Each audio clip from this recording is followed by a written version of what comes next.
vel is so uniek soos jou vingerafdruk. En Biomedical Emporium se oplossing is so uniek soos jy. Klinkklare wetenskap, beskikbaar uit die liefde vir jou vel. Regte mense, regte vel, regte wetenskap. Gelukkig is daar nog professionele mense en gaste, soos Dr. Judy Pretorius van Biomedical Emporium ook op die program.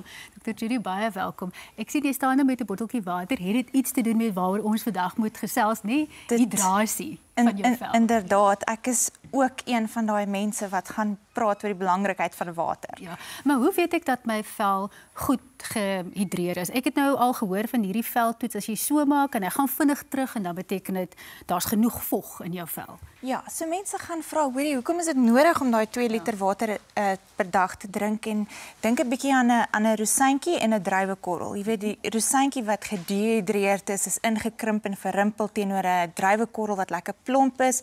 Sal met 'n spons, jy weet, 'n droë spons kan jy daai fyn krakies sien en die droogheid maar teenoor 'n spons wat baie water het wat die elastisiteit hoog is veerkragtig en so voort. So jou vel werk presies dieselfde. Jou vel is 64% water. Ja. En mense besef nie, weet jy sweet en jy raak van toksines ontslae, maar jy kan tot en met in die somer 100 tot 200 ml water deur jou vel verloor per dag terug in die atmosfeer en in die winter ook dieselfde 300 tot 400 ml water per dag.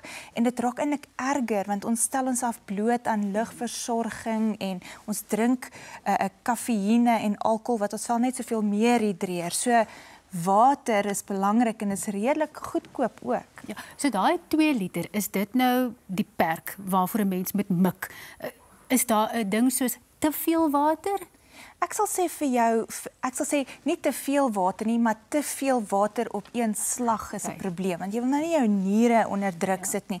Maar as jy dit kan versprei deur die verloop van die dag en presies wat ek ook nou genoem het, dalk 'n bietjie meer water drink in die winter is nogal belangrik, want dan is wanneer jou vel baie meer gedehidreerd is en wanneer hy gedehidreerd is, terug rosientjiekorrel toe, is wanneer jy daai lyne baie mooi kan sien, die plooie baie meer gedefinieerd en wat ook nogal nie goed is nie, is baie mense wat bietjie akne-letsels het. Se akne-letsels, daai inkeping, daai ingekrimpte vel, kan jy ook baie meer duideliker sien, is meer gedefinieerd. Ja. So watter stappe kan 'n mens neem om die hidrasieproses van die vel te verbeter? Okay, 2 liter water, wat nog? Goed, so mens moet maar altyd hierdie ding holisties aanpak. Jy kan sorg dat jy velsorg gebruik wat die vog inhou. So jy wil nie hê dat jou vog moet terugverdamp in die atmosfeer nie. Nou kom ons gaan kyk byvoorbeeld na bestanddele soos shea butter, urea, Vitamiene B5, die panthenol byvoorbeeld. En natuurlik gaan ek vir jou sê hyaluronsie, want dit hou vog terug in die vel in. Maar wat jy ook oraal kan gebruik is bietjie kollageen drankies, al jou vitamiene en minerale per dag en drink bietjie minder alkohol en minder koffie ook. Ai dokter, ons sal ons bes doen. Maar net gou, is dit net water of ook gesonder suikervrye drankies, soos sê maar rooibos tee? Ek het al ook van tevore genoem leefstyl wat jy eet, wat deur jou mond gaan speel 'n kritiese rol.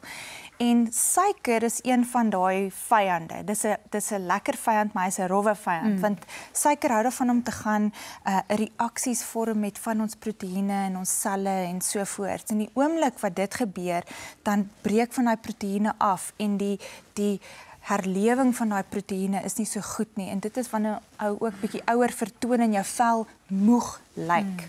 Nou kom, ons bly maar by die water. Baie dankie dat jy vandag kom kuier, Dr. Judy Pretorius van Biomedical Emporium.